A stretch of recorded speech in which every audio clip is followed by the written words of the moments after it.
"28 years, Professor. Let's see what kind of galaxy we woke up to."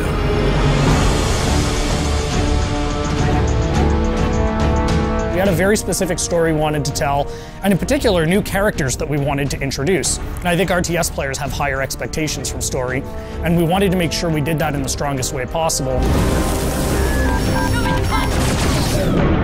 At the end of the original game, the Spirit of Fire and its crew were adrift in space. The crew's in cryosleep, and fast forward 28 years later to Halo Wars 2, they awake to find themselves above a Forerunner installation. Halo fans, especially those who've played Halo 3, will recognize it as the Ark.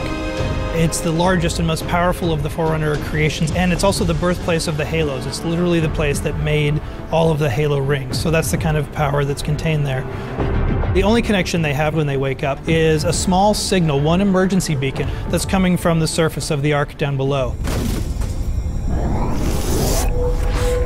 We wanted to put everybody in this position where things are different, things are new, no one's really sure what's going on. You know, Isabel is a very different kind of AI. She's a logistics AI. She's not a military AI. She is not like a Cortana or a Serena. She shows up in a way that we haven't seen AIs behave in Halo before. She's freaked out.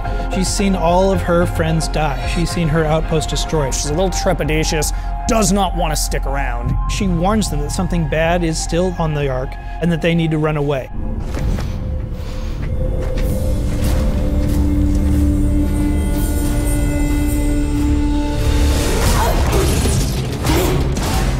The Spartans from Halo Wars, last time you saw them was in the original Halo Wars, just tearing down a pack of elites. And here are those same Spartans being taken apart by one guy.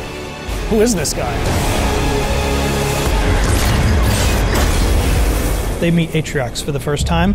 He surprises them. The Spartans expect a brute, they get much more than a brute in Atriox. There's actually more to this guy. He's not just a really strong brute. He's good at tactics, he's good at outthinking his opponents. That was the genesis of that character, of what if one brute was not only stronger than the others, but also incredibly intelligent. Atriox is something the universe hasn't seen before. The fact that he can surprise and then beat 3 Spartans in hand-to-hand combat sets the stage for who's in charge of the Banished and the kind of threat they pose. From a visual standpoint, we wanted to carry over enough of the original Covenant technologies, but at the same time, being in your face, more about hard hitting and close combat. You know what a Wraith does if you've played Halo, but you've never seen a Wraith look like this before. Lots of layered armor, lots of ramming spikes, things that spoke to a brute's sensibilities and aesthetic choices. This is who they're going to have to fight. This is who Captain Cutter has to beat. Our astronavigation system can't pinpoint a location. We're not on the map anymore.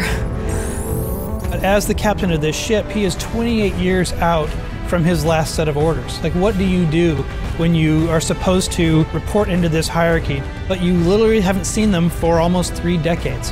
We didn't drift out of the galaxy in 28 years, Professor. The crew wakes up, they have no idea what's going on, and he comes across this massive Banished force. He's always chosen his crew over his own advancement. They've been through hell and back, and they wake up in this universe they don't understand, and he's going to do whatever he needs to do to protect his crew. And that sets off a really fascinating face-off.